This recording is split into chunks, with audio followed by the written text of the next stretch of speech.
मैं अभी 12 जिला कलेक्टर के सामने खड़ा हूं। चुनाव के जस्ट बाद में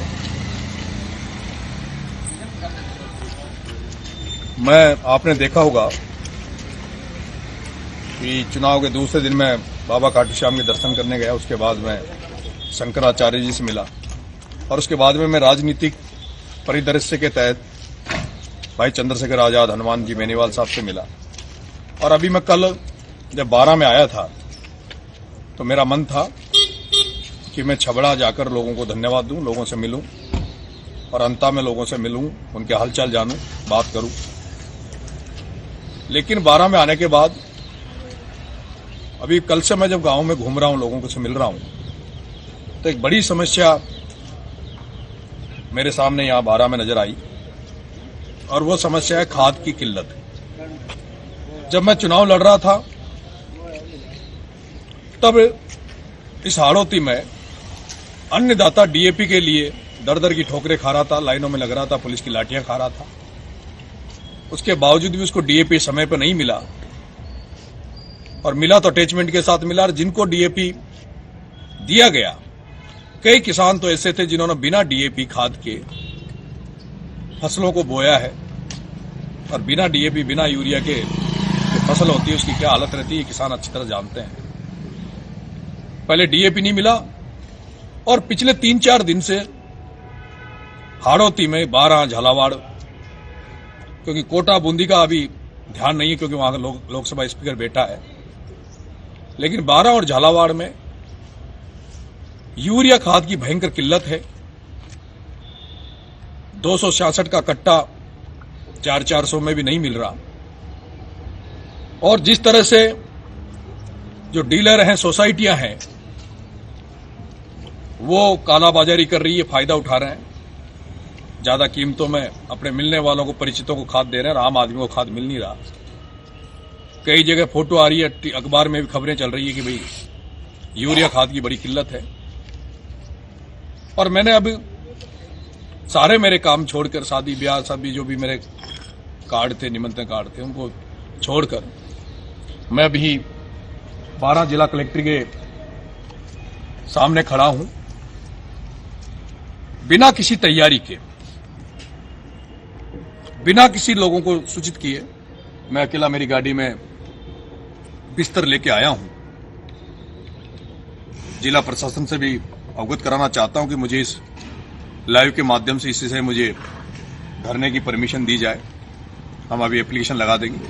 मैं बिस्तर साथ में लेके आया हूं। अभी यहां पर इसी वक्त खाद की किल्लत के खिलाफ तुरंत प्रभाव से 12 जिला प्रशासन यूरिया खाद की व्यवस्था करे, अन्यथा मैं अभी धरने पे बैठा हूं। और अगर जल्दी ही यूरिया खाद की किल्लत को खत्म नहीं किया गया तो नरेश मीणा भूख हड़ताल, आमरण अनशन पर यहां पर बैठेगा।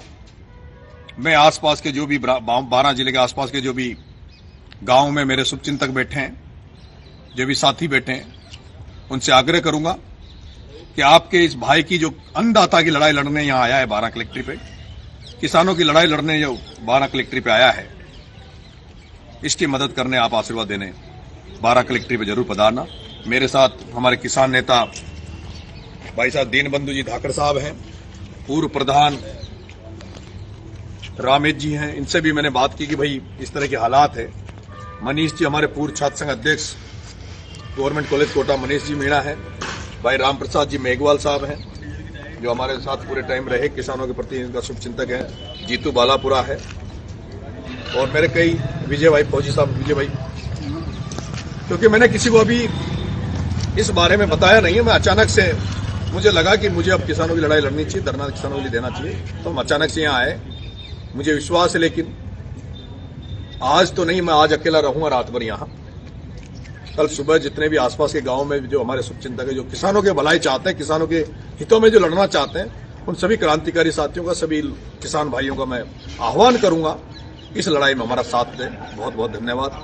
वो बिस्तर होगा ना अपना, तो अभी तो यहीं लगा दो, फिर कोई प्रशासन कहाँ की परमिशन देगा तो आप बैठे। गांधी जी की मूर्ति के आगे लगाओ, यहाँ लगाओ, यही लगाओ, गांधी जी की यही लगाओ।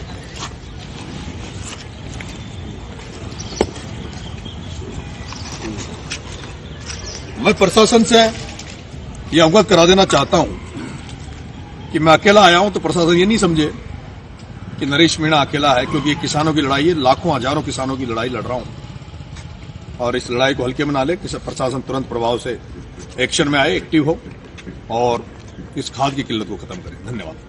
अगर आप बनना चाहते हैं पॉलिटिशियन, लेकिन पब्लिक स्पीकिंग और अपने विचारों को व्यक्त करना चुनौती लगता है, या कैमरे और पब्लिक के सामने किसी तरह से बोल पाए इसमें मुश्किल होती है, तो मिशी मीडिया सॉल्यूशंस लेकर आया है पॉलिटिकल कंसल्टेंसी कैंपेन, जिसमें वरिष्ठ जर्नलिस्ट और पॉलिटिकल एनालिस्ट की एक्सपीरियंस्ड टीम आपको मदद करेगी, जिससे आपकी आवाज और भी बुलंद हो जाएगी।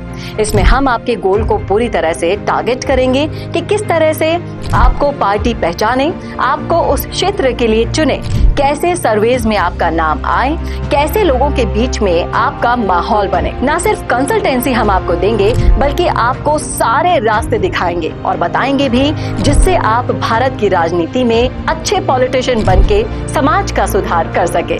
तो अभी कॉन्टैक्ट कीजिए स्क्रीन पर दिए गए नंबर पर।